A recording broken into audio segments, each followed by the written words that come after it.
জি বস, আপনি আসছেন? Farhad Khan is in town, baby.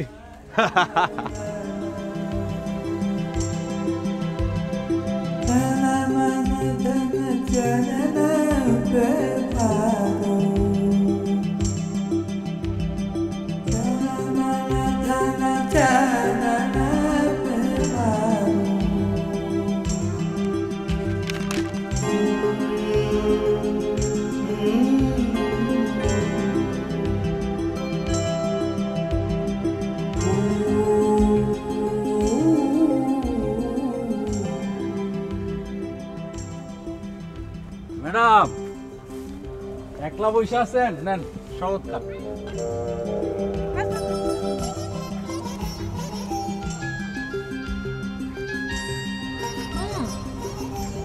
ভালো হয়েছে তো তরমুজের শরবতটা। কে বানিয়েছে? আমাদের মিজান সাহেব। মিজান ভাইয়ের পক্ষেই সম্ভব এত মজার একটা পাঞ্চ বানানো। উনি না প্রপার মাপটা জানেন, কতটুকুর সাথে কতটুকু মেশাতে হবে। জি, আপনি ঠিকই বলছেন। লেবু লেবু গন্ধ পাচ্ছি কেন? একটু লেবু দেওয়া হয়েছে।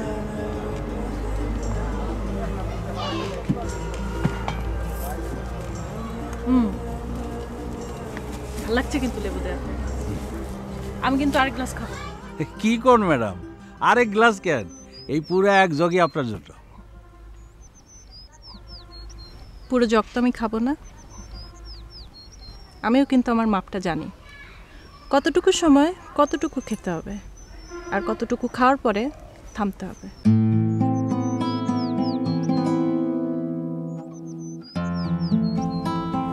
ম্যাডাম, একটা প্রবলেম হয়েছে ম্যাডাম।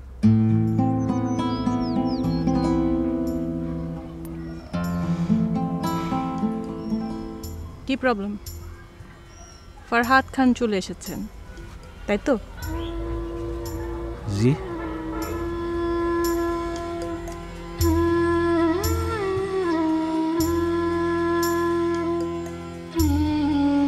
বাহ, ওনার অনুমান শক্তি তো খুব ভালো। কি হয়েছে?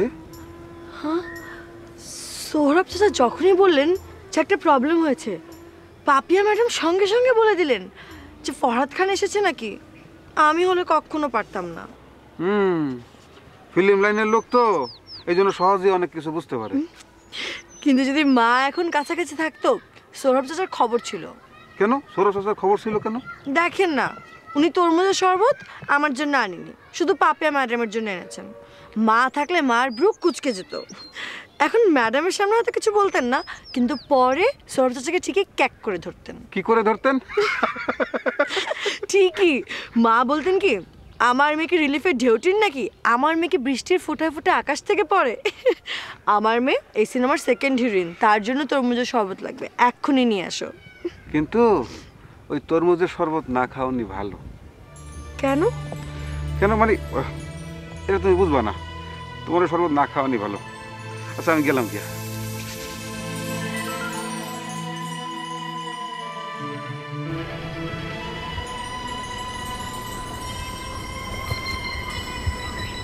শুটিং কি হচ্ছে না বন্ধ?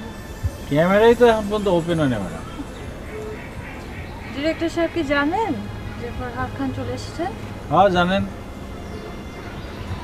তো এখন কি করবেন উনি? সেলিমকে নিয়ে কাজ করবে না ফরহাদ সাহেবকে নিয়ে? ডিসিশন কে নিয়ে? ম্যাডাম যে আমারে কি জিজ্ঞান, আমি এলাম আদার ব্যাপারী। এত বড় বড় জাহাজের খবর রেখে আবার কি লাভ?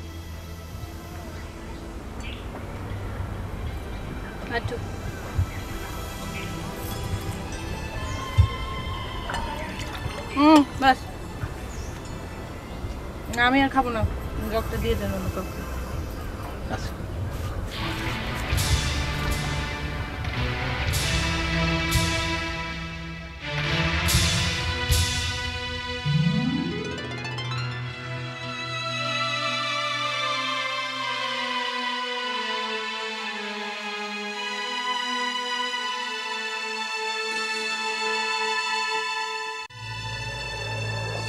চাচা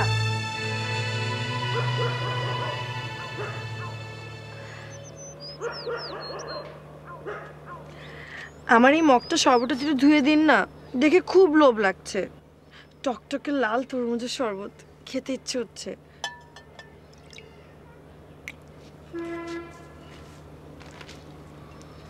এই শরবত তোমার খাওয়ার দরকার নেই। কেন খাওয়ার দরকার নেই কেন? তরমুজের শরবত তো আমার পেটে সহ্য হয়। বললাম তো এই জিনিস তুমি খাইতে পারো না, তোমার খাইতে না। একটু একটু একটু দেন। তুমি আমার সঙ্গে সঙ্গে আসো আসো। সরব চাচা প্লিজ।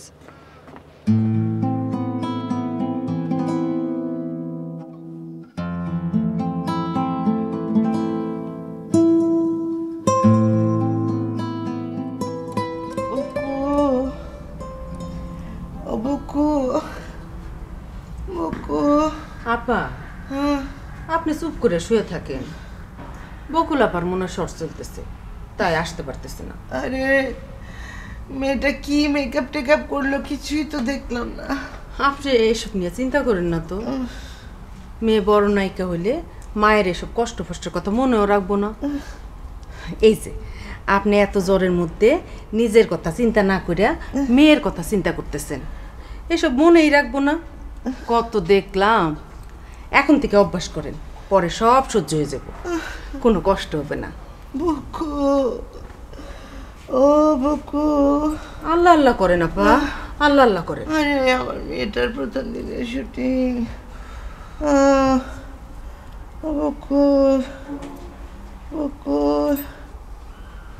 চুপ করেন না আপা।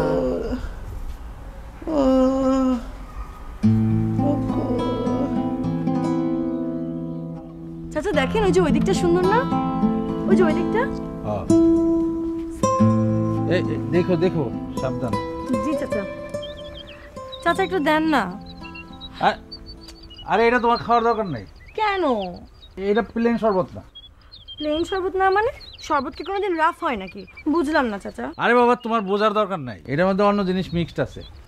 তাহলে মিক্স শরবতটা দেন না, একটু বেশি না, সামান্য একটু দেন না প্লিজ। বললাম তো এটা তোমার খাওয়ার দরকার নাই। চাচা আপনি কি চিন্তিত? না মানে আপনাকে দেখে মনে হচ্ছে আপনি বেশ চিন্তিত। বুঝেছি, ওই যে ফরহাদ খান এসেছে এই জন্য আপনি চিন্তিত, তাই না? মিস বকুল। জি চাচা। আজকে তো তোমার কাজ নাই, তুমি ঘরে যাও। তোমার মারও শরীর ভালো না, সে তোমার খালি খুঁজতেছে। কথা কি বলতেছি শুনতেছ? জি। তোমার মা তোমারে খুঁজতেছে। তার জ্বর 103-এর উপরে। মাথায় পানি দিয়া জ্বর কমানোর ব্যবস্থা করছি, 2টা প্যারাসিটামল খাওয়াইছি, ডাক্তার আনতে লোক পাঠাইছি। মাস্টার সে যে ডাক্তার আনতে গেছে এখনো আসার কোনো নাম নাই। অঙ্ক পড়ায়, বাংলা পড়ায়, দেখো একটা ডাক্তার সেটা সে ঠিক মতো আনতে পারে না। চাচা আপনি আপনার কাজকর্ম ফেলে এখানে দাঁড়িয়ে আছেন কেন? আমার সঙ্গে বলুন তো। তোমার একটা কথা বলবো। উপদেশ দিবেন এই তো? উপদেশ না, আদেশ। ওই যে ফরাজ সাহেব এই ইউনিটে যতদিন থাকবে, এই সেট এসে যতদিন থাকবে, তুমি 100 হাত দূরে দূরে থাকবা তার কাছ থেকে। উনি কি ঘাতক ট্রাক? এত তর্ক করো কেন? হ্যাঁ তর্ক করো কেন? তোমারে বলছি তুমি দূরে দূরে থাকবা। চাচা ওই যে জামিল আহমেদের চরিত্র যিনি আছে না, মিজানুর রহমান, ওনার হাত থেকে কত হাত দূরে থাকবো? ওনার কাছ থেকে তোমার দূরে থাকতে হবে না। উনি এমনি লোক, যাই হোক, ওই সারাদিন খালি শরবতটাই খায়, আর কোনো দোষ নাই। চাচা সবার কথা তো বললেন, কিন্তু আমাদের ডিরেক্টর সাহেবের কথা বললেন না। ওনার কাছ থেকে কত হাত দূরে থাকবো?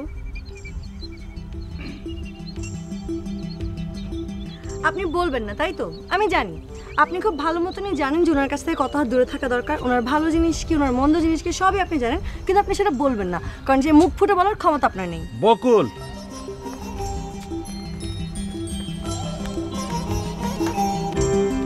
আচ্ছা তাড়াতাড়ি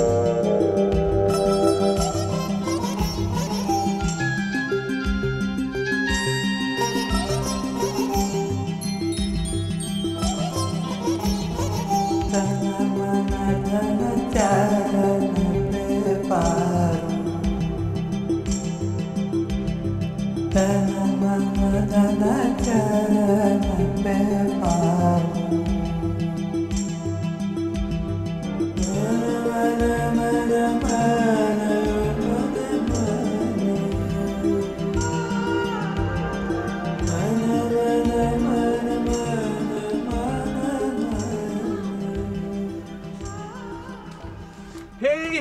পাপিয়া কেমন আছো? এই তো ভালো, তুমি? Oh come on, you know this industry, এখানে তো ভালো থাকা সম্ভব না। মানে ডিরেক্টররা সবাই নিজেদেরকে মহারাজ মনে করে তারা হচ্ছে গড, আমরা হচ্ছে চাকর বাকর, মানে তারা যেভাবে চাইবে সেভাবে হবে। Do you believe this? মানে please give me a break. এই পাপি, আই এম সরি, আমার একটু লেট হয়ে গেছে, তোমার একটু পেইন হয়ে গেছে। You know this schedule and shooting, you know. না না, আমার পেন হবে কেন? আমি তো আমার ডেটস দিয়ে রেখেছি। ডিরেক্টর আমার স্কেডিউল অনুযায়ী কাজ করবে, কারণ তার বেশি তো আমি একটা দিনও কাজ করব না। So that's not my concern. Listen, আমি ফরহাদ খান, আমি সেটে দাঁড়ালে অ্যাক্টিং হয়, ক্যামেরার সামনে দাঁড়াবো, ডায়লগ বলবো, ছবি রিলিজ, ছবি হিট, পাবলিক সিডি বাজাবে, হিট। আচ্ছা মেকআপটা নিয়ে নি, মেকআপ ম্যান কে? সুবিধা নিরামিষ বাম। এই সুবিধা কেমন আছো? জি ভালো আছো না? ভালো আছে, আপনি কেমন আছেন? আমাকে কখনো খারাপ দেখেছো? আমি অলওয়েজ ফাইন, আমি ভালো খুব ভালো। জাস্ট মেকআপটা নিতে দাও, তারপর এক টেক, দুই টেক। তুমি তো জানো আমি এক টেকের বেশি দিই না। টেকের পর টেক অ্যান্ড ছবি ফিনিশ, দ্যাটস ইট। চল, আচ্ছা এনিওয়ে ডিরেক্টর কোথায়? রুমে হবে, আর কোথায়? ওকে, নো প্রবলেমস, মেকআপটা নিয়ে নেই। আর you don't worry, I am here. Ready, set লাগাও, চলো।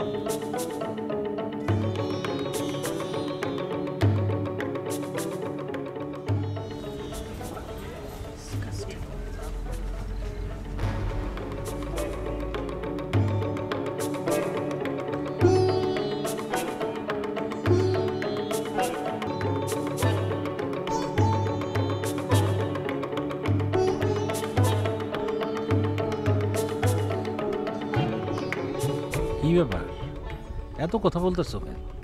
এত তর্ক তুমি কোথায় শিখছো? এত তর্ক আমি শিখেছি আমার মার কাছে। আমার সহজ সরল মাটাকে খেপাতে শিখে ফেলেছি। আমার মা যখনই যেই কথা বলে আমি ঠিক তার উল্টোটা বলি, প্রত্যেকটা কথার একটা করে উল্টো যুক্তি দাঁড় করাই। জানেন চাচা, মাঝে মাঝে এমনও হয় যে শেষটাতে এসে মা কেঁদেই ফেলে, তারপরও আমি থামি না, আমি আমার কথা বলেই যাই। Spoiled baby.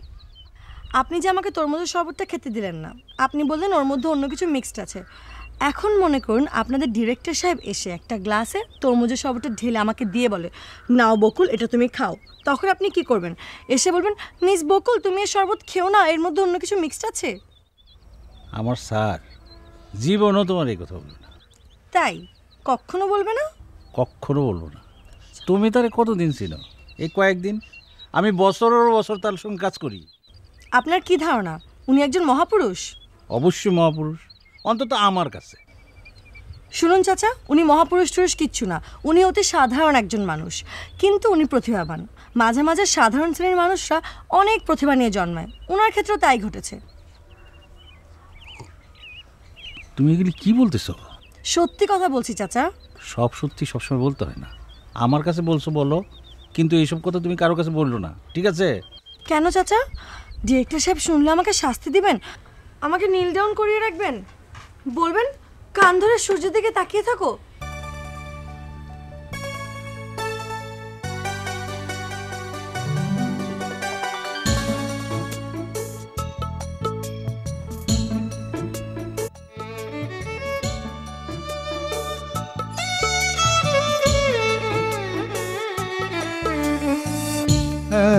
একটা পৃথিবী, একটা আকাশ, একটা মানুষের একটাই প্রশ্ন, সে চোখে কেন জল নেমে আসে, যে চোখের গভীরে আকাশ স্বপ্ন।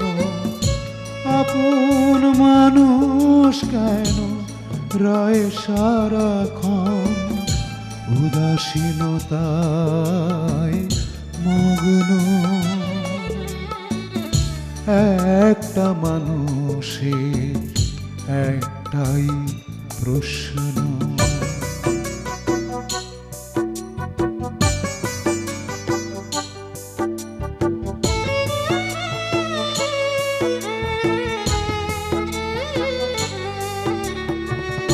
মাঝে মাঝে বৃষ্টি, মাঝে মাঝে রোদ্দুর, রৌদ্রের খরতাপে যায় সবই পুড়ে।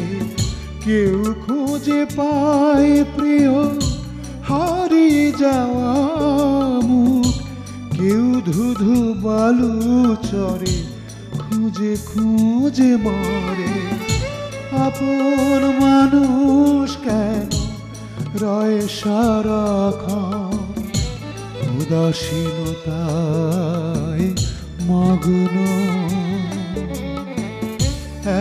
একটা মানুষের একটাই প্রশ্ন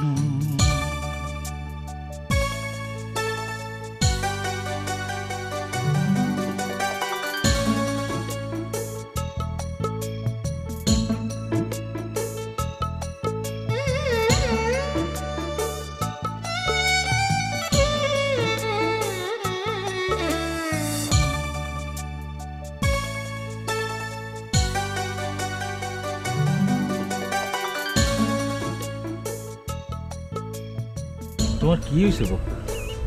তুমি ডিরেক্টর সাহেব সম্পর্কে উল্টাপাল্টা কথাবার্তা বলতেছো আমার না খুব খারাপ লাগছে। কেন খারাপ লাগতেছে কেন? এই যে ফরহাদ খান চলে এসেছে, এই জন্যে আমার খারাপ লাগছে, খুব খারাপ লাগছে। আরে ফরহাদ খান আইছে এই জন্য খারাপ লাগবে কেন তোমার? অভিনেতা ফরহাদ খান চলে এসেছেন, তিনি একটা mega star, Galaxy star, superstar, কিন্তু ওনার কারণে তখন সেলিম নামের মানুষটি বাদ পড়ে যাবেন। আর আপনাদের মহাপুরুষ ডিরেক্টর, তিনি তো নিশ্চয়ই আপনাদের এই ফরহাদ খানকে বাদ দিয়ে সেলিম নামের মানুষটিকে তো অভিনয় করাবে না। কিন্তু উনি কিন্তু চাইলে ঠিকই পারেন সেলিমকে ওনার মতন মেগাস্টার সুপারস্টার বানিয়ে দিতে, কিন্তু তিনি তো সেটা করবেন না। বুঝছি বুঝছি, এই জন্য তোমার মন খারাপ। শুনুন চাচা, সেলিম নামের মানুষটিকে যখন বাদ দিয়ে দেবেন সে তো আরও ছোট হয়ে যাবে, বেচারা একই সবসময় ছোট হয়ে থাকে। আর যখন আমাদের সামনে দিয়ে ঘুরবে, আমাদের সঙ্গে থাকবে, তার কত না খারাপ লাগবে, এটা ভাবতে আমার খুব খারাপ লাগছে। খারাপ লাগার কিছু নেই বকুল, সবই ভাগ্য। বুঝছ, ভাগ্য খুব অন্য জিনিস। ভাগ্য যে কি এটা শুধু ফিল্মে যারা আছে তারা বোঝে। এই যে আমারে দেখতেছ, আমি এই জীবনে 200 টাকা শিফটে এক্সট্রার কাজ করছে এমন মেয়েরে কুটিপুতি দিতে দেখছি। আবার অনেক কুটিপুতি রে আমি নিজে 200 টাকা শিফটে কাজ করাইছি। তাইলে বোঝো ভাগ্যটা কি। সেলিমের ভাগ্যে যা নাই সেটা হইব না, এটাই বাস্তব। কিন্তু চাচা, সবই কি ভাগ্য? অবশ্যই ভাগ্য। এই যে তুমি, তোমারও তো এই চরিত্র করার কথা না। এই চরিত্রে একজনকে নেওয়া হয়েছে, তারে সাইনিং করা হয়েছে। ডিরেক্টর সাহেব হঠাৎ ম্যাগাজিনে তোমার ছবি দেখলো, আমারে কইলো সৌরভ মেয়েটার খবর দাও। আমি তোরে খবর দিয়ে আনলাম, তোমার লোক কথাবার্তা হইলো, তুমি চইলা গেলা। তারপর দেখা এত দিনে কিন্তু কোনো খোঁজ খবর নাই। আবার শুটিং শিডিউল পড়লো, আমারে বললো মেয়েটারে ডাকো। তাইলে বোঝো কোনটা ভাগ্য না। সৌরভ চাচা, এবার আমি আপনাকে একটা দার্শনিক কথা বলি। বলো। আমরা সবাই সবসময় নিজের মনে খেলে যাচ্ছি ঠিক, কিন্তু সুতা কিন্তু অন্যের হাতে। বাহ, চমৎকার বলছো, খুব চমৎকার বলছো। চলো চলো চলো, দেরি হয়ে যেতেছে, অনেকক্ষণ ধরে তো কথা কইতেছি। চলো চলো ওঠো।